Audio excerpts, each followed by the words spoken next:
दोस्तों, अगर आप हेल्थ केयर इंडस्ट्री का हिस्सा बनना चाहते हैं तो फार्मास्यूटिकल्स का क्षेत्र भी आपको एक मौका देता है। दवाइयों से संबंधित कामकाज में आप अवसर तलाश सकते हैं बी फार्मा डिग्री से। तो आज के इस वीडियो में हम लोग इसी के बारे में चर्चा करने वाले हैं डिटेल में। तो नमस्कार दोस्तों, मेरा नाम है सौरभ और स्वागत है आप सभी का एडवाइस फॉर कैरियर में। दोस्तों, मेडिकल के क्षेत्र से जुड़ने का सपना है तो फार्मासिस्ट के तौर पर भी आप अपने लिए राहें बना सकते हैं।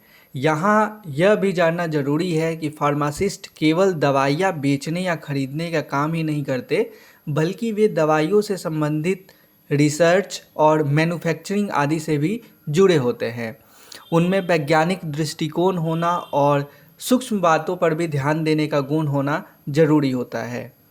अगर रीसेंट डेटा की बात करें तो इस साल स्टॉक मार्केट में सबसे ज़्यादा जो बूम पे सेक्टर रहा है वो फार्मास्यूटिकल क्षेत्र ही रहा है। तो आप इससे अंदाज़ा लगा सकते हैं कि इसमें कितना ग्रोथ है।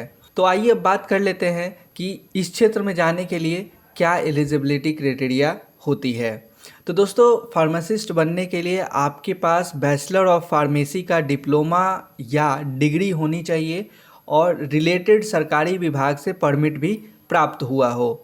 2 साल के डिप्लोमा इन फार्मेसी यानी डी फार्मा के लिए 12th में फिजिक्स, केमिस्ट्री और बायोलॉजी या मैथ्स लिए हों तो आप इस कोर्स को कर सकते हैं। आप अपने मनचाहे संस्थान के लिए विभिन्न प्रवेश परीक्षाएं अप्रैल और मई में सरकार की ओर से आयोजित होती है, उसमें आप हिस्सा ले सकते हैं।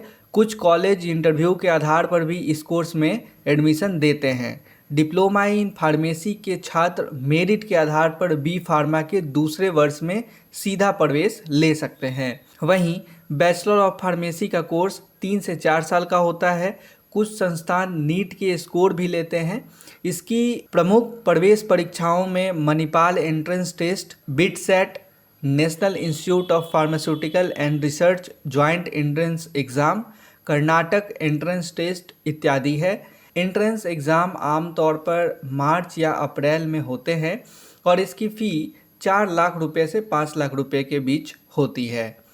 अगर बात करें कि आप बी फार्मा और डी फार्मा करने के बाद आप किस किस क्षेत्रों में जा सकते हैं, तो बी फार्मा या डी फार्मा के बाद हॉस्पिटल्स, मेडिकल क्लिनिक्स, सरकारी ड्रग रिसर्च इंस्टीट्यूट आदि में जॉब के अवसर मिलते हैं। और ये जो प्रोफेशनल होते हैं वो drug safety associate, clinical research associate, drug inspector, pharmaceutical scientist आदि के पद पर काम करते हैं। इसमें से जो ड्रग इंस्पेक्टर का जो पोस्ट है वो काफ़ी पॉपुलर पोस्ट है। बहुत सारे इसमें गवर्नमेंट वैकेंसी भी निकलते रहती है। कुछ प्रमुख जो एम्प्लॉयर हैं वो Sun pharmaceutical, Novartis, Cipla, Baxter, Abbott इत्यादि हैं। अभी हाल फिलहाल में आपने सुना होगा कि सन फार्मा ने अपने जितने भी एम्प्लॉय हैं उन सबको गोवा में घूमने का एक ट्रिप प्लान किया हुआ था। मतलब छोटे से छोटे और बड़े से बड़े सारे एम्प्लॉयज़ को उन्होंने, इस कंपनी ने गोवा का एक फ्री पास दिया था।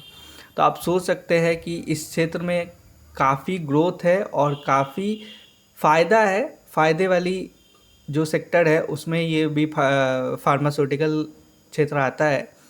तो आप इसमें अपना कैरियर देख सकते हैं। अगर सैलरी की बात करें तो 4 से 5 लाख रुपए प्रति वर्ष शुरुआत होती है और जैसे जैसे आपका एक्सपीरियंस होगा वैसे वैसे आपको 8 से 10 लाख रुपए प्रति वर्ष आराम से मिल जाएंगे। तो आई थिंक कि आपको बी फार्मा और डी फार्मा के बारे में ज़रूरी जो जानकारी है वो आपको मिल गया होगा। अगर फिर भी कोई चीज़ आपको जानना है तो आप नीचे कमेंट सेक्शन में लिख सकते हैं, मैं आपका रिप्लाई ज़रूर दूंगा। तो आई होप कि आपको ये वीडियो अच्छा लगा होगा। अगर अच्छा लगा है तो वीडियो को लाइक कर दीजिए और अगर अभी तक चैनल को सब्सक्राइब नहीं किए हैं तो कृपया सब्सक्राइब कर लीजिए, क्योंकि मैं आप लोग के लिए कैरियर से रिलेटेड वीडियोस देकर के आते रहता हूँ। Thank you.